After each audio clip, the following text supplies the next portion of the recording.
Net current किसके बराबर होगा? Current due to protons minus current due to electrons. ठीक, क्या मैं ऐसे लिख सकता हूं मेरे बेटे? I net is equal to I P, मतलब current due to protons. Current due to protons को लिखेंगे एन पी क्यू। ठीक है, एन पी क्यू, ये क्या को N P? Number of protons flowing per second multiply by charge of each proton, minus इधर क्या लिखेंगे? N E. ई के बदले मगर क्यों ही लिख सकते हैं, जरा बोलो क्यों? क्योंकि दोनों का चार्ज आपस में क्या होता है? कथा के तो यार प्रोटॉन और इलेक्ट्रॉन का चार्ज सेम होता है ना, सिर्फ साइन अपोजिट होता है। तो क्या आएगा इधर? नेट करंट किसके बराबर आएगा? N P minus N E into Q. ये देखो, ये कब होगा N P minus N E into Q? when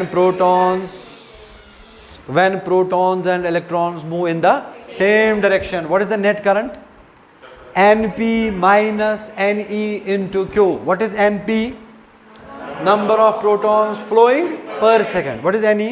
Number of electrons flowing per second. What is Q? Charge of proton or charge of electron. Why? Because proton and electron have the same charge. समझ में आया?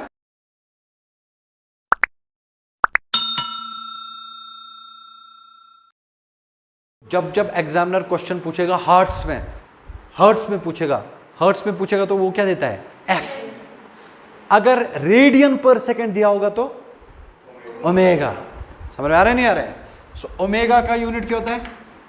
Radian per second. So whenever some data is given in the form of radian per second तो जान लो, मान लो examiner ने दिया omega. Whenever some data is given in hertz तो जान लो, मान लो एग्जामिनर क्या दिया? फ्रीक्वेंसी। दोनों पे क्वेश्चन आपको पूछ सकते हैं। Let's suppose frequency is 2.1 into 10 raised power 12 hertz. Can you tell me what is the current? इशा हो रही थी हर्ट्स मतलब F, हम क्या लिखेंगे? Current is EF. What is E? 1.6 into 10 raised power minus 19 multiply by what is F given?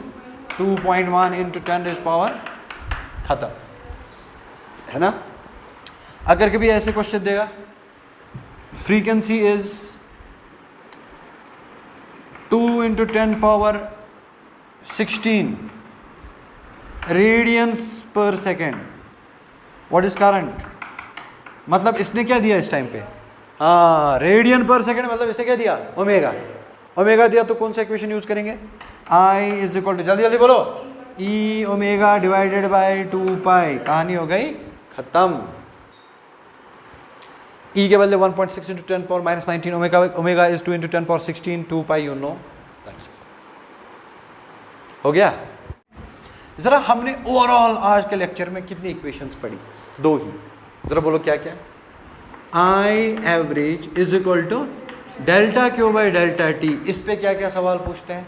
और instantaneous current is, बस इतना ही हमने किया। Every possibility on these 2 equations wherever the examiner will go, इन 2 इक्वेशंस पे examiner क्या क्या कर सकता है वो हमने सारा किया। पहले थोड़ा थोड़ा मैथमेटिक्स किया, उसके बाद थोड़ा थोड़ा फिजिक्स भी किया। So these 2 equations are completely finished. If you open any book, any question from any book will be from these cases, इन्हीं में से एक हो। समझ में आ रहा है?